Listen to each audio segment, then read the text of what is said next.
Well, hello, hello, hello again, and welcome back to another episode of the Summer Spotlight. I am your host, Gayle Nicholson. Thank you so much for joining me again today. I am looking forward to this week. We've got some amazing guests lined up for you, and I am very, very excited to welcome my guest today. Her name is Jeanne Lyons. She is the dream career coach over at acceleratedsynergies.com. And how are you doing today, Jeannie? How's life treating you? Yeah, I'm doing well. We're having a little barometric pressure problem here, so I've got a sinus issue. But other than that, just great. Fantastic. Good to hear. Do you get those headaches when the barometer moves? I do, and it's not something that I've always had. It came on later in life. So, and I heard, interestingly, that the longer you live in an area, the more likely you're to develop allergies. Interesting. Yeah, that makes sense to me because when I moved down here from Michigan, in Michigan, I used to get the barometric headaches all the time because you've just got so much weather traveling through the state. But right after I moved down here, it's like, oh, I'm not allergic to anything. And now I've been here 12 years, and oh, yeah, I can tell when spring has come. Definitely. So I wanted to talk to you today about this amazing niche that you have found helping people find their actual dream careers. And I wish that I would have had you on even earlier when we were doing the Corona Spotlight, because there were so many people hitting the internet going, I have no day job to go to. Now do I get to do my dream? And it would have been an amazing fit. But I'll bet you there are still people in that position right now that I want you to talk to directly and tell us a little bit about what it is that you do and how you got to be doing it. Okay, well, you know, everybody goes through, well, not everybody, a lot of people go through that period where am I doing what I'm supposed to be doing? Am I living my purpose?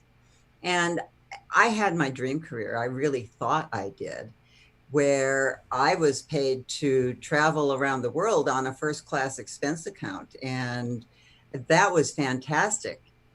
And what they don't tell you about that dream career is jet lag is real. And, you know, I would be told maybe at 9 o'clock in the morning, I needed to take the red eye to Chicago, and my daughter was having her first dance. So there's so many trade offs. And quite honestly, I realized that I wasn't meeting the needs of me and my family. My values were so out of alignment. And luckily, it doesn't seem to be a good thing at the time. Mhm. Uh, they brought in a new head of the division. Mhm. And of course, he wanted to bring his own people in and he wanted to sweep clean. And I was one of the ones in that dustpan. And it turned out to be the very best thing. Of course, you don't see that at the time. Right. And that gave me some time to really dig deep and find out, you know, what do I really want to do? What's my purpose? Ah, what a great word. Purpose. Now, what's the difference between purpose and passion? Okay, so passion is of to me, this is what I work with on my clients. Passion's a feeling. So Okay. my purpose is to support my passions. Now, my purpose right now, and I think forevermore, is to help people get that dream career. And it's become my passion. So when people tell you, what's your passion? Go follow your passion. My passion happens to be the performing arts. I mean, I go to great lengths to attend the ballet or the opera. I'm on the boards of these organizations. Will I ever be able to become a dancer or a singer? I wish, and not. So my purpose is to support those organizations. And And that's the difference to me. It's a slight difference. And very often you can get both purpose and passion. And look at your purpose first. That's what I tell people. What's your purpose? What really drives you? And then work your passions around that. Nice. Very nice. I wondered if you were going to allude to it or not, because the root word of the word passion is suffering, right? It's the things that you're willing to suffer for, right? Whether it's working, 3 days in order to earn enough money for that ticket to France. What I'm saying? It's the things that you're willing to suffer for. But you've helped me see that there is a very distinct difference. For example, my passion may be Barry Manilow, but my purpose is a professional audience member, right? Right. Right? It's my role to play in that grand scheme of things. That's awesome stuff. I love it. Now, when people are considering going and following their passions and finding their purpose and how they fit into the world of that, what do you find are the biggest obstacles that they come up against? Well, the biggest obstacle that I see is that, and I know you've talked about this in another episode, is finding their why. The why is really important. And like you said, one of your indulgent whys is front row Barry Manilow tickets. Mm-hmm. That's fantastic. So once you find your why, then it's easier to find your what. And, it's simple, actually. And I developed a course called the ABCs of Confident Career Change. Mm-hmm. It's simple. I simplified it so that it's like a child learning the ABCs. And it's not easy because you do need to dig deep. And if you're not willing to dig deep, you'll go from that frying pan into the fire. Mm-hmm. So it's not just, it depends on what you're working toward. Are you working toward a goal, or are you getting away from something that is negative in your life? It's like wealth. Are you moving toward wealth, or are you moving away from poverty? Interesting. And once you understand that, see, when you're moving towards something, it's a goal that's always out there. When you're moving away from something, you get to the point where you're comfortable. Once you're comfortable, then you start sliding backward a bit. Like when you're trying to lose weight for that class reunion. Mm-hmm. You get in that dress or that outfit and you feel wonderful, and then you start sliding back and then end up going backwards. If you were moving toward a goal of health, then you're always moving toward that goal. Right. Context does make a huge difference. Mm-hmm. I mean, in everything, including choosing a coach, right? So if I was looking to make a career change, I wouldn't necessarily go to a marketing coach yet, right? Because I'd have to know what I was marketing first, right? You would want somebody like you that's going to help that transition. And then once I've got my business going, maybe then I need a marketing coach, right? So what is your advice for finding the right coach for what you're doing at that point in life? Number one is interview the coaches. Don't just find somebody we don't even use the yellow pages, in a Google search and say, okay, I'm going to go with this coach. You want to talk to them and make sure it's a good fit. And here's an important point. Don't hire a coach who doesn't have a coach. I happen to have 6, like you had mentioned, the marketing coach. I've got a marketing coach. I've got a copywriting coach. I've got a business coach. I've got a mindset coach. And it sounds like, oh gosh, how can I afford to do all that? Well, you know what? How can you afford not to? There's something called COI, and it's the cost of inaction. So you're right, you don't need them all at one time. And it's important that a coach really understands what it's like to be a coach and is able to help you through that. A lot of people, will ask their friends or join a Facebook group and say, oh, I don't know what I want to do. And so if it's a popular post, they may get 10 answers. Well, on my group, it's like if you were going to a gala and you wanted to have a beautiful outfit and 10 of your friends gave you something to wear, and you can how that would turn out, I right? would hope it's a masquerade ball. I found the cutest picture to put on my business page with this little girl all dressed up. So you need to, it's like choosing a doctor. You go and you find who you resonate with, who you think is good, and then stick with them. Because if you're bouncing back and forth from one to the next, you're really going to get 10 different pieces of advice, and you're going to maintain the confused state. And we don't want that.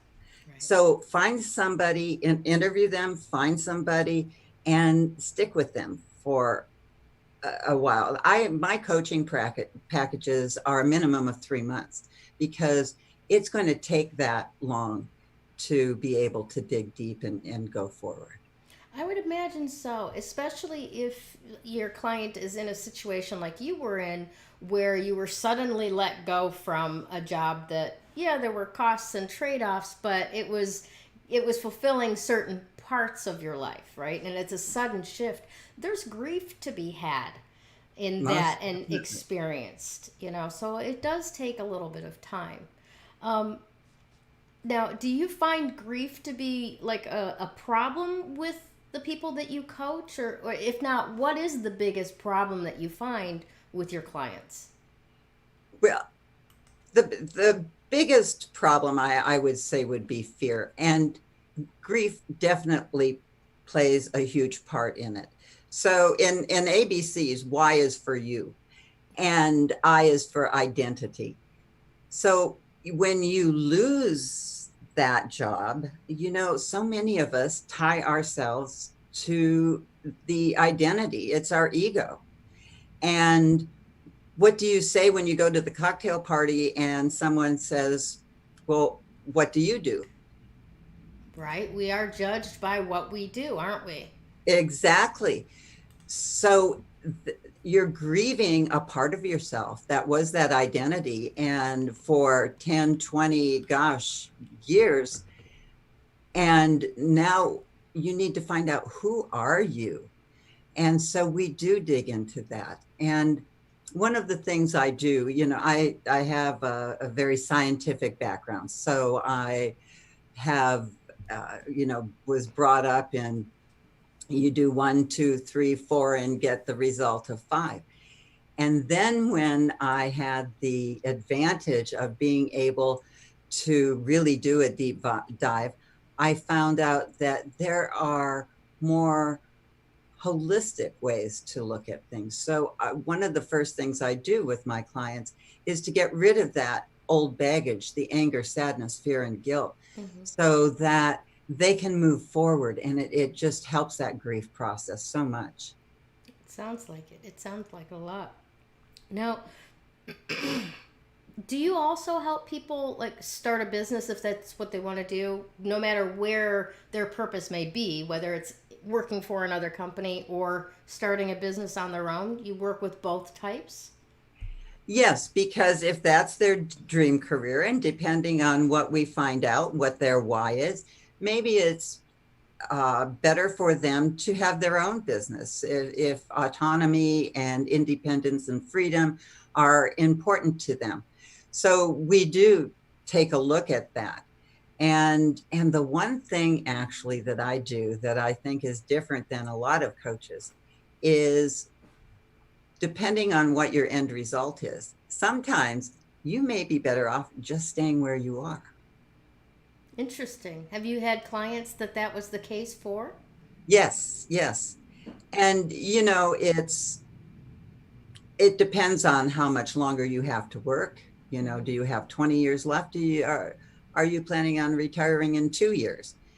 And maybe what you want to look at is in 2 years, when you retire from maybe a corporate or traditional job, Mhm. then you might want to start a business, do some consulting. Uh, we have so many transferable skills that we don't even know. Yeah. And it's really helpful to get a coach that can sit you down and look at how those skills transfer into something different that you didn't even maybe know existed. Yep, that's so true. I'm smiling because I'm remembering this old story about a woman who was a housewife taking care of children for 20 years and then empty nesting, and she's like, I want to get a job, but I don't have any skills. And her friend sat her down and went, nope, logistics, blah blah blah, all of these things that just, if you put them in a different wording or a different context, they are extremely transferable skills. If you can run a household for 20 years, you can run a business. That's the, in my opinion, that's the point of marriage. It's a business merger of two lives for the success of the whole, the family, the corporation, the body, so to speak. So forgive my rant, but answer me this. Is there a huge difference between just changing jobs or starting a business? Well, when you're starting a business, you need to look at the financial aspects. And you do that when you're looking at a job too. And you need to have make sure that people are going to pay you for what you know and what you want to do. What I see a lot of people who want to start their own business is they don't do the same type of work that someone who's thinking about changing careers does. They don't research their values, and do they match the values of the company that they want to start? Or if they're going into maybe a direct sales company or a multi-level marketing company, it's very important to do that research and the values of what the company has to offer you.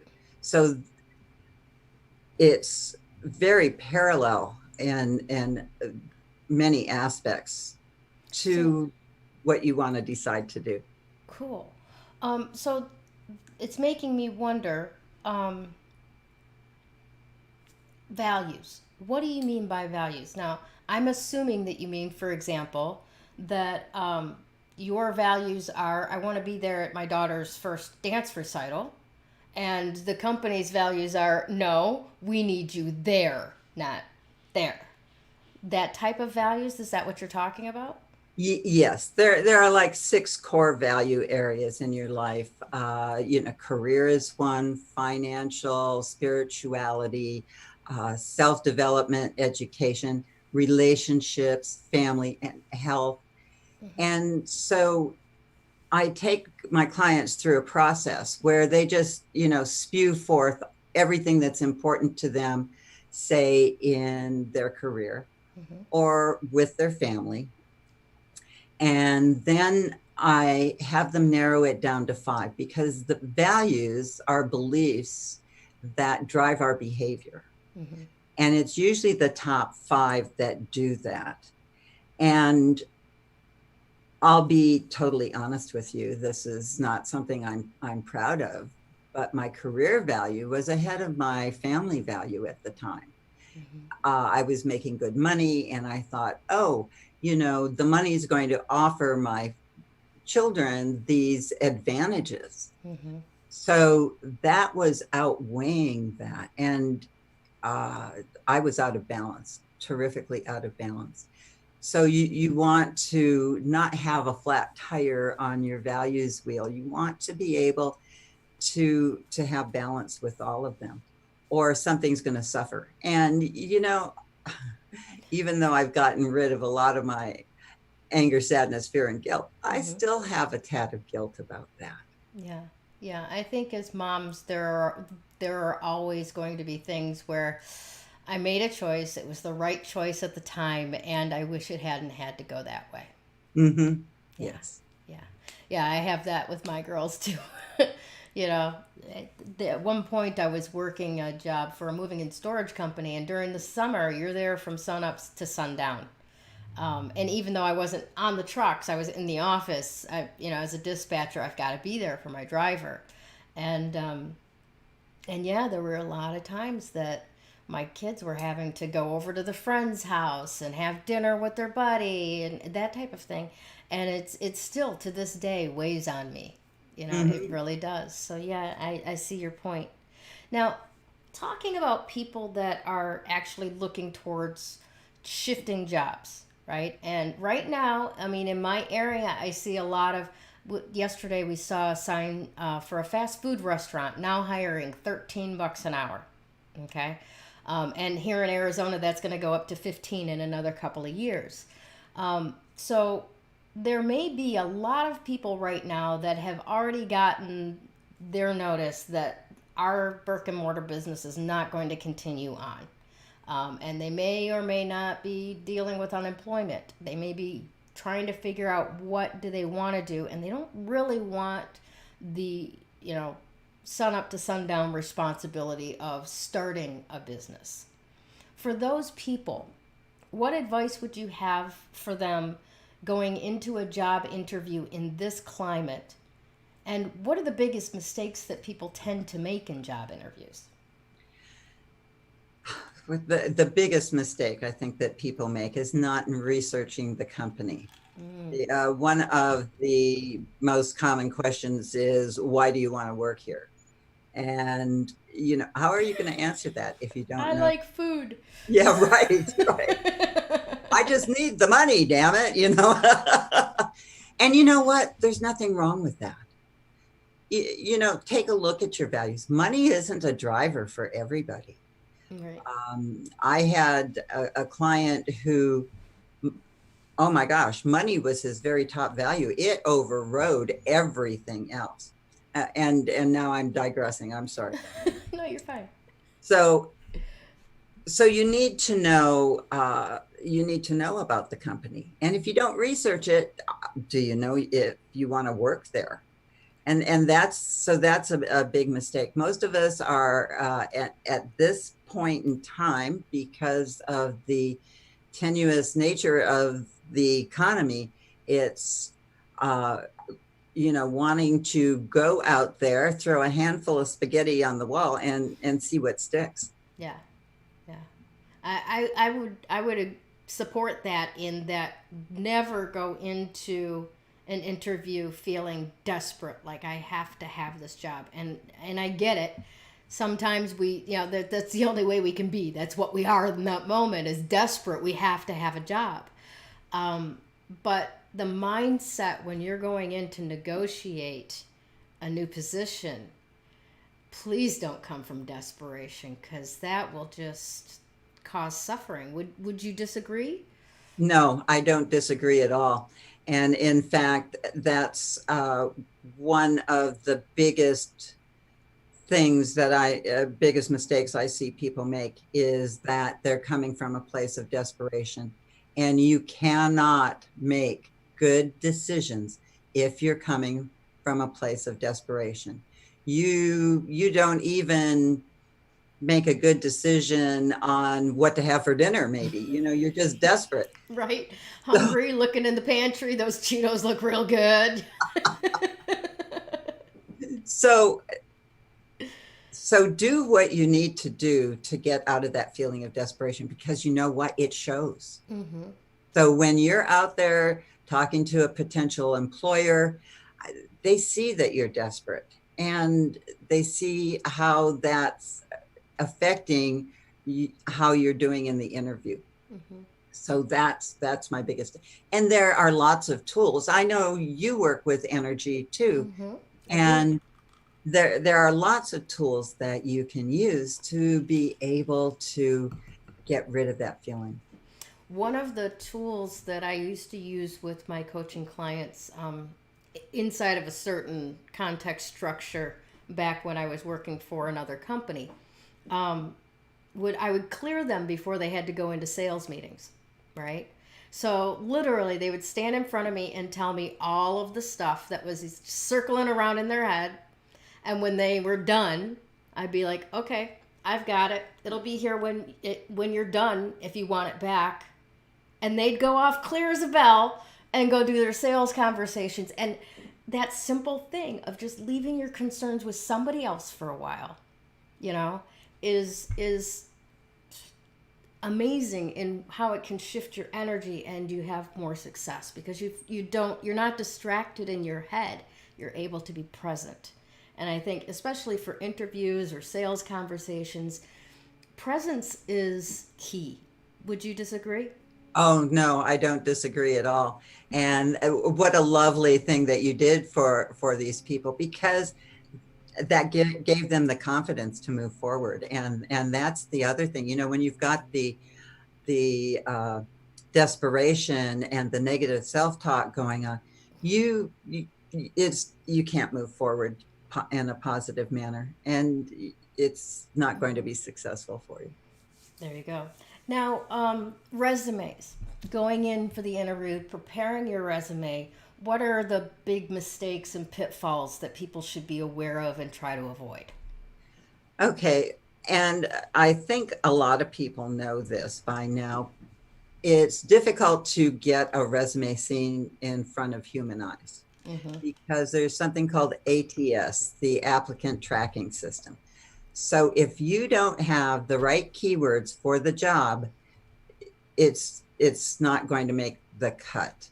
So what you need to do, it's, you know, you worked hard on your resume, you think it looks great, and it doesn't have any of the keywords for the job that you're looking at. So always go through and match your keywords. Otherwise, you know, you don't even get to first base on that. And another thing is, and this happened to me, I had a resume, I tailored it. This was back in the day when I was job hunting, and I had saved it for ABC company, and I was applying it to XYZ company. Oh my. So I didn't change the file name. Oh no. So ABC got the XYZ, and so it's, and people pick up on that. You know, the recruiters and the hiring managers, they pick up on those little nuances. If you don't even know, how to change the file name, do we want to move forward? Well, and if you're that, flighty that how do I want to say this? You're not detail oriented. Exactly. And everybody's looking for detail oriented. I don't know a company that wouldn't. Right. I interviewed a talent acquisition specialist on one of my shows, and that's what she said. She said, you know what, with spell check and everything, there's no excuse for having spelling errors. Absolutely so correct. They do look at those details. Right. The last time I had to use a resume, as a mom and a homemaker, and I've been married a couple of times, so I've had a sporadic work history. And even when I was married, I was only kind of allowed to volunteer, so to speak. But there's skills in volunteering. There's a lot of good skills to be had in volunteering. So my resume was like 2 pages long.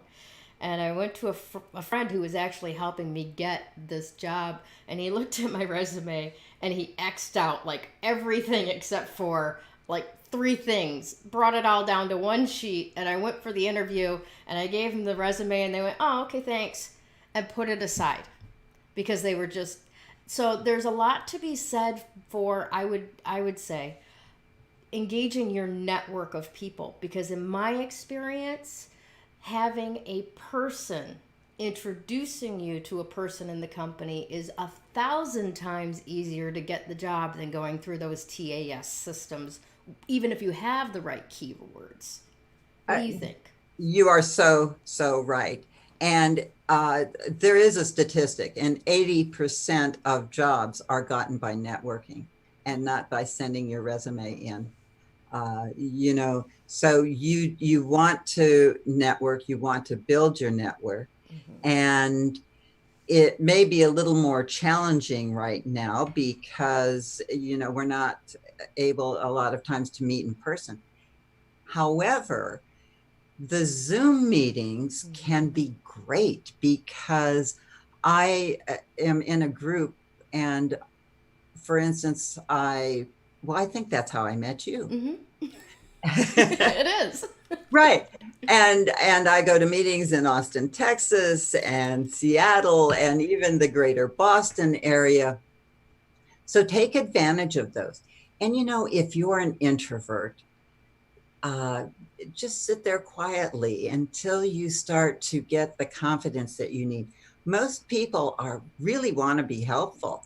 And yes, so important.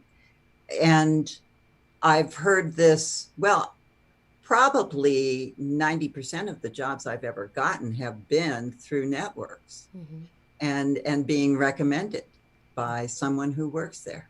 Yep. Yep. So definitely connect with the people that you haven't talked to in at least 2 years. You know, Right. I'm just throwing this out there for our viewers.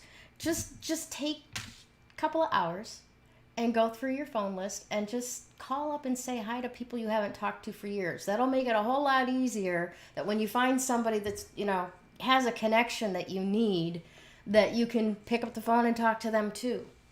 You know, Yes, yes. that 400-pound phone. And you know, one caveat when if you're networking for a job is romance them a little bit. Okay, don't just say, "Hey, I'm looking for a job. Will you help me?" Or "I need to have a informational interview with you." Romance them a little bit. That's great Say, "Oh, I advice. liked what you have on your profile, and how interesting you've worked with this company for so long." So yes, there's an art to it. And then once you do get the informational interview, follow up. Yes. Oh, yes. And what do you think, especially in this electronic age, of handwritten thank you notes? You know, I've talked to some hiring managers that said that doesn't make a difference to me. And I've talked to others that said, "Oh, yes, it's a nice touch." So, what have you got to lose? Take the few minutes, write the note, send it off, because it's better to do that than not. Yeah. Excellent, excellent stuff. Now, is this really the best time to start a business? You know, about a month ago, I would have said it's an excellent time. And we don't know what the government's going to do moving forward. But when this whole pandemic started, there was a lot of support from like the Small Business Association and the PPP and for small businesses. And yes, it was an excellent time to start a business. So I think we're still on the cusp now. And my recommendation is start it as a side gig if you can. You know, if you have nothing, if your industry has collapsed, then you can put more time into it. If not, you know, start doing it as a side gig, and I think that you can move forward, and you might be able to still get some support. Awesome, awesome. Good to hear. Now, do you have any final thoughts for our viewers today? I really appreciate all of the great advice that you've given. Well, my advice is it's never too late to start. You know, there's that joke going around about where do you see yourself in 5 years? And certainly in 2015, nobody saw this coming. Right? And you know what? We don't know what's going to happen in the next 5 years. But if we don't think about it, we're going to be in the same place. And is this where you want to be in the next 5 years? So right now is the best time to start being prepared. You know, I see so many businesses closing down, and for instance, hair salons. You know, they had their own business, they were independent, and they're just being devastated right now. Now is the best time to be able to dig deep and see what else you can do and what your transferable skills are. Mm-hmm. And then you'll be prepared. You know, I always had a resume when I was working. Mm-hmm. Because you never know what might come up. You know, that new broom might come and sweep you out the door, mm-hmm. and then you're blindsided. So always be prepared. Excellent. Thank you so much for your time today and all of the great advice that you've offered. I know that you're offering to our viewers that they can go to your website, acceleratedsynergies.com, and pick up their Confident Career Change Checklist. So I encourage all of you viewers, please do that right now. Go to acceleratedsynergies.com and download that checklist. And then reach out to Jeanne if you're in that position where you're not quite sure if you want to get a new job or if you want to start a business, because she will help you figure out what is most aligned with your passion and purpose. Again, thank you so much for being here today, Jeanne. Oh, it was a pleasure. And thank you for having me, Gayle. I enjoyed this. Awesome. All right, Facebook, take care, and we'll see you soon. When you open yourself up to actual energy work, makes that recovery progress so much faster. That recovery is possible. You do not have to live as a victim until your last days. You have unbelievable strength, and I know that because you're still here. Do you want to create something completely unrecognizable with your life?